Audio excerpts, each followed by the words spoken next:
Surprise, surprise, guys. Excuse me, I'm a bit under the weather, but it's your boy Nashville, the CEO of PWC, right here coming at you with a quick Sunday night recap. I know this is very late. I know that I don't usually go live. Don't expect to see Sumit or Jeremy just yet. I think we're going to be doing those in a future video, but I just wanted to has some content basically to work with for the WWE, the Pro Wrestling Central YouTube channel, based off WWE Bad Blood that just happened last night or yesterday. I got around to watching it this morning. So I want to talk about that real quick, and I also want to talk about really quick the Mr. McMahon documentary that I got around to watching last week or the week before, I think it was, when it went live on the 25th of September. I watched all 6 episodes. So I'm just going to give you guys a quick recap on that. I don't want this to be a long video. I'm really tired. You can see my eyes. I just want to go to sleep. So I just want to get some things off my chest real quick. You guys may have seen my ratings. I put on my ratings earlier today it was. So if you want to check out my ratings, go on to the Pro Wrestling Central Facebook channel. You'll check out my rating for Bad Blood, but I just want to talk about a few things really quick before I hit the bed and go to sleep, because, we are all normal people. So, real quick, I want to hit a few points out there. Bad Blood was a really good pay-per-view. I was a bit shocked that they started off with the Hell in a Cell match, but I guess it made sense when you see what happened in the main event. So, yeah, it was a really good show. I liked it. I liked the Hell in a Cell match. It was a really good match. Probably my match of the night. 5 stars right there. Told a really good story. And, the other matches were a bit mid. Finn Balor and, I know some people call it PLE, pay-per-view. I don't really care. I don't really give a damn. So you can say what you want. I don't care.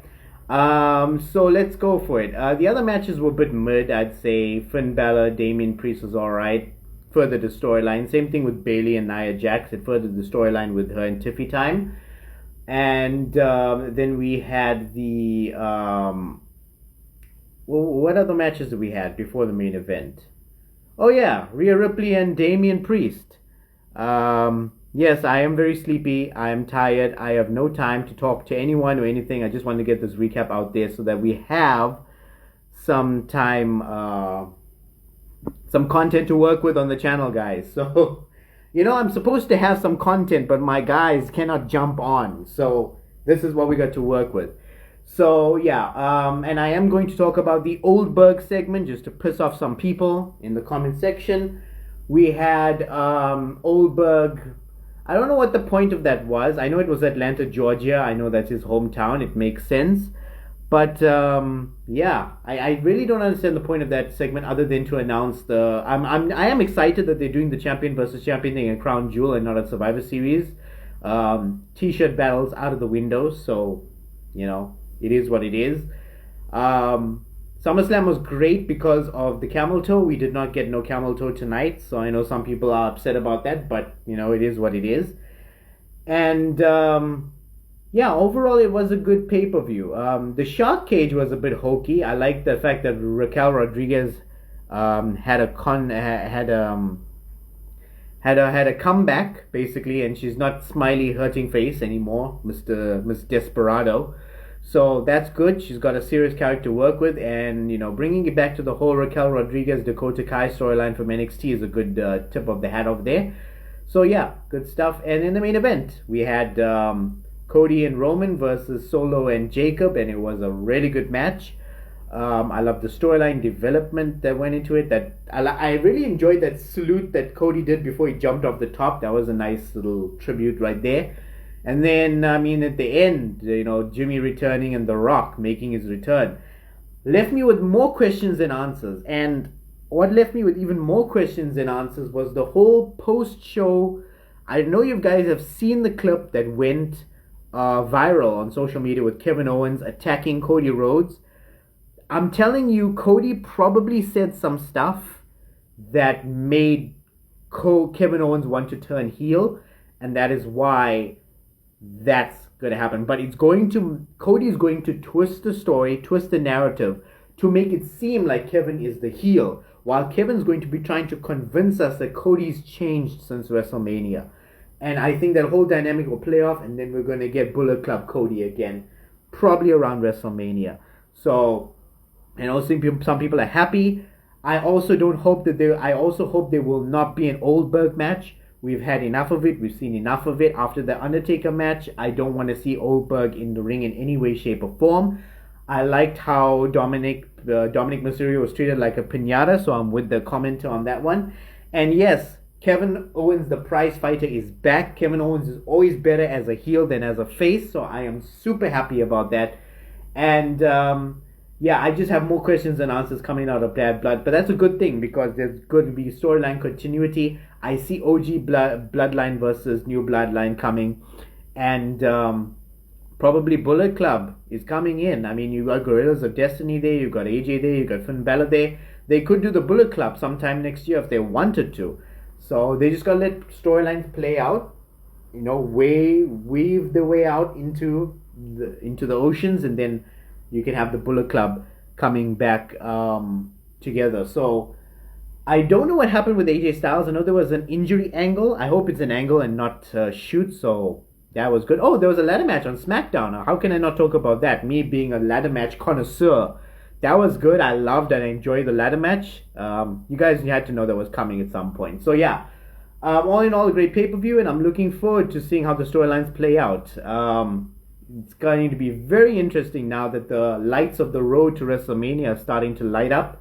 And yeah, we got that good. So now that we've got that out of the way, Bullet Club in NJPW is not the same. I'll agree with it. Now, I mean, back then it was awesome. Now it's kind of watered down. It's not even the same Bullet Club that it used to be. Now that we've got that out of the way, one more thing I want to touch on before I hit the bed tonight. Mr. McMahon documentary on Netflix. I watched all 6 episodes. You guys know that Mr. Nashville does not mince words. He doesn't hold back. And I'm always... I don't choose to be the devil's advocate. I just have a difference of opinion. I always try and look at... I don't just follow the sheep, in anything.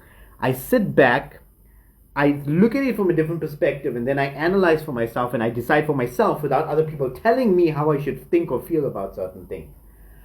I enjoyed the documentary for the substance. I know some people felt it didn't hit as hard. I know that was the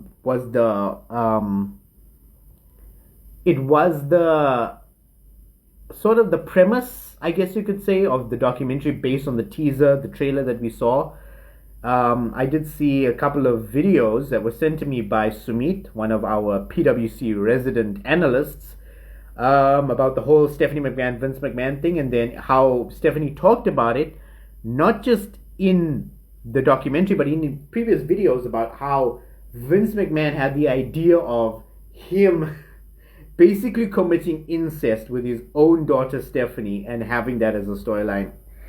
I mean, when you think of the things that Vince McMahon would do, and then he says, "I would never ask my talents to do something I wouldn't do myself," and then you think of some of the things he thought of doing, and then you think of the allegations that are being, thrown at him.